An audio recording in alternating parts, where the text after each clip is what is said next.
Okay. I know spirit plays with electronics, but I've not quite had it in this way. This happened while I was right in the middle of trying to get the most direct answer I've ever gotten to one question. What happens when we die? I am not a medium who's had a near-death experience. I don't remember dying and then coming back. So if I wanted a real answer to what happens when we die, somebody else was gonna have to tell me. And then I started getting these whispers from spirit. Just ask us. So I made a plan to sit with spirit more than once if need be, to start understanding from the spirit world, while sitting in the power, what actually happens when you die. Here's the thing though, I'm a skeptic. Even doing this for a living, when something first comes through, my first instinct is not, wow, this is magic. It's, that could definitely be bullshit. How can I validate this to make sure I'm not just a dingleberry wackadoodle wandering down some very quacky path? Clearly, spirit was prepared for my incessant questioning, because before I actually sat down to conduct one of these what actually happens when you die sitting in the power sessions, spirit whispered to me that your fingers and your toes tingle before death of the physical body. Of course, I didn't just take it and run, I Googled it. Do I always trust Google? No, but more or less it seemed to hold up. That tingling detail checking out was enough to make me keep going. Because if that was true, and because I trust what I get from spirit, it's super accurate in my readings, I wanted to know what else was true. So it began. I began my sitting in the power session with spirit, and I asked spirit to just tell me anything and everything that I might be able to understand and possibly comprehend, starting with some details about what happens to the physical body and spirit at passing. I am going to read to you verbatim what I heard, felt, saw, knew in my mind as I began to connect with the spirit world. This is the same way that I connect with a spirit's past loved one. I'm not going to clean any of it up or edit it to make it sound smoother than how it came out. You're getting it exactly as I got it. Sometimes vitals surge right before the spirit passes. This may offer hope to those left behind, but it is fleeting. Hands and toes can tingle. The spirit often leaves the body before the body is clinically dead. So consciousness leaves first, then the vitals stop.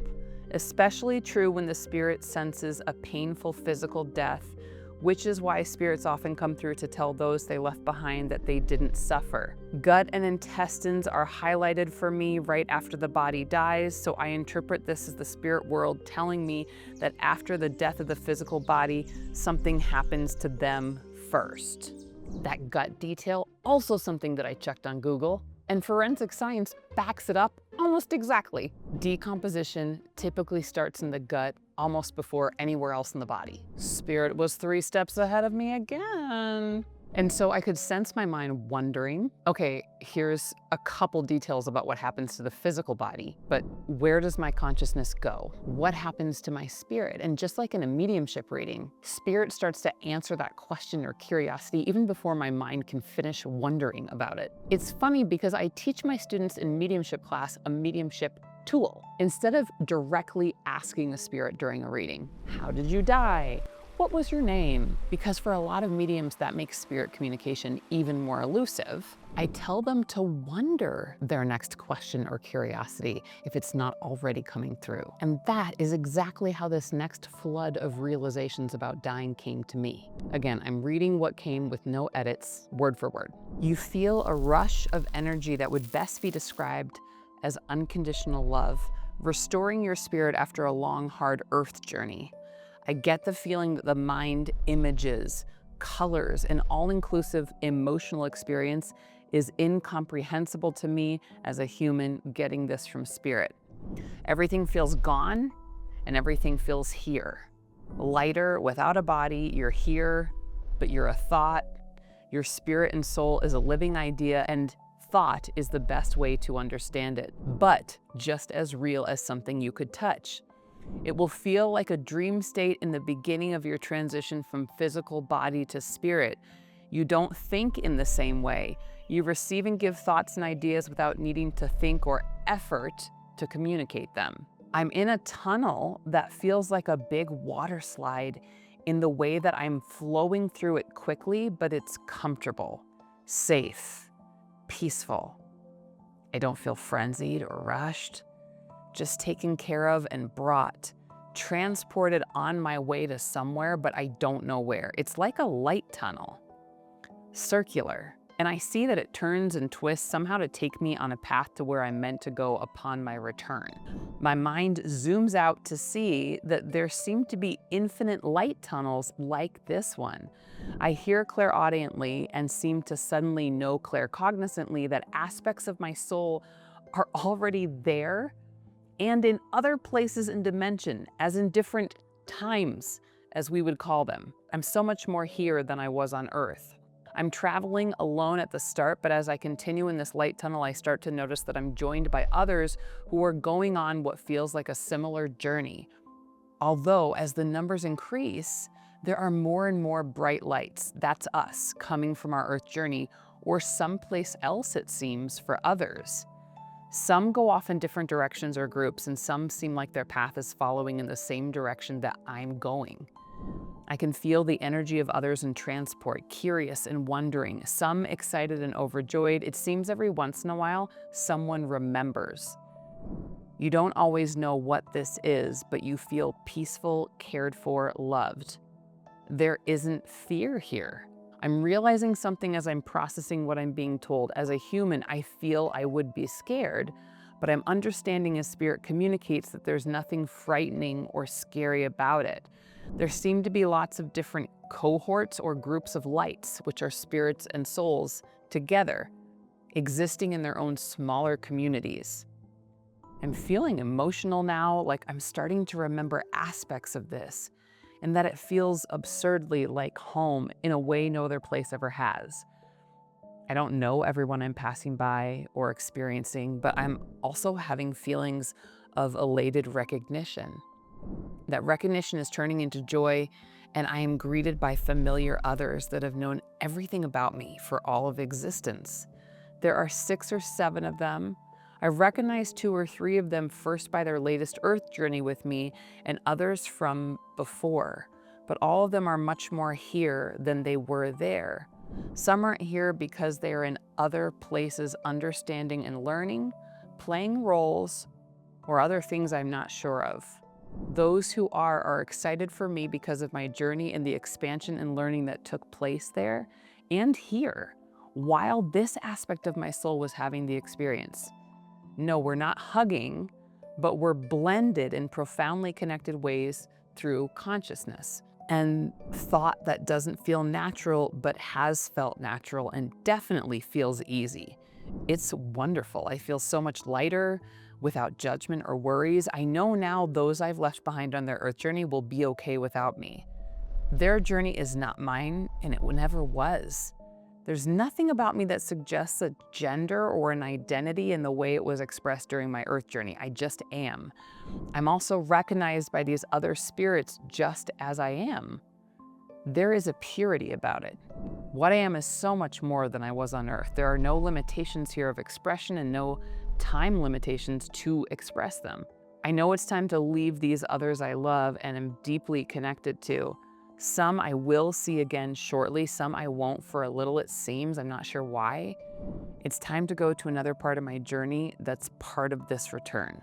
What came next was incredibly validating for me, because there are 2 specific things that I get from spirit during readings all the time, and that I've come to believe are real things that happen after you die. So here's what they told me next. What's interesting is that I'm not really traveling from one place to the next in the way we do here. A new thought transports me to a new space is the best word that matches what I'm getting from spirit. Spaces are limitless, and a thought or thoughts on your own or between each other is what creates the space you're experiencing on the other side. What? Spirit humors me and says you can kind of imagine a space as a room or setting or environment to simplify it if you need to.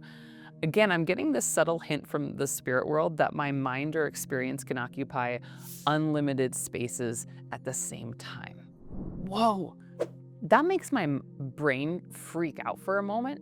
Like my heart starts racing at that thought. All to say that as soon as I feel my mental experience in spirit shift away from those who more or less welcomed me, I feel my mind instantly in a new space with what feels like a spirit guide or spiritual mentor of some kind. And I absolutely believe in spirit guides after my time working as a medium, so that's who I sense this entity is. And that's the first thing that feels really validating to me about my work as a psychic medium. The thing that overtakes me emotionally is this feeling of acceptance of what I am, who I am, my journey, in this rare experience of a space entirely free of judgment. Not something we encounter a lot in our human journey, and that's when this interaction starts to unfold. There is a main guide here, one who has been with me throughout my entire life journey, and maybe more than one life journey, that I chose for this last spin around Earth. They feel so familiar, like home, and I recognize them. We are in a space. To humans, it would look like a blank space with lots of bright light, but it's home. This guide doesn't have a gender, they just have a feeling about them, the feeling of an unattached, uninvested, is that the right word, but fully committed teacher. I ask in my mind, what happens next? And here's what I hear, sense, know, receive from spirit. There will be decisions about my role here for some time, and when or not I'll go back or even to another space. I have free will. I get to choose what will happen. There's so much love here. You just are as you are, and you are known as you are, nothing less, nothing more. Free will and love are the greatest fuel and motivation for soul expansion, which is why things are, quote, handled, if you will, in this way. There are more things for me to review before I rejoin my soul group. In my mind, I'm wondering, and therefore asking spirit, okay, so is life review real? And by the way, I have believed that it is. Here's exactly what I hear. It's been described as sitting and having a conversation with your guide. It happens quickly after transitioning here. It's like a sit-down conversation by exchanging ideas through consciousness, but it's also something that is woven into your experiences here as you expand into the experience you have on the other side. The words are different because of the time concept that you've created that doesn't exist here. As you expand your consciousness here, pieces of the life review and learnings are assigned in new ways to help you continue your soul expansion and learning. You have duties here, you have free will here too. You can go anywhere you want, create what you want, but you also have roles, duties, and ways to assist your community. Humans think of life review as a finite conversation or period of time, but it's not finite. It continues to unfold as long as you stay before you transition to another place like Earth or different. I'm not sure about any order for this next piece of information that I received. Things happening in a linear order just doesn't seem to be how it is over there.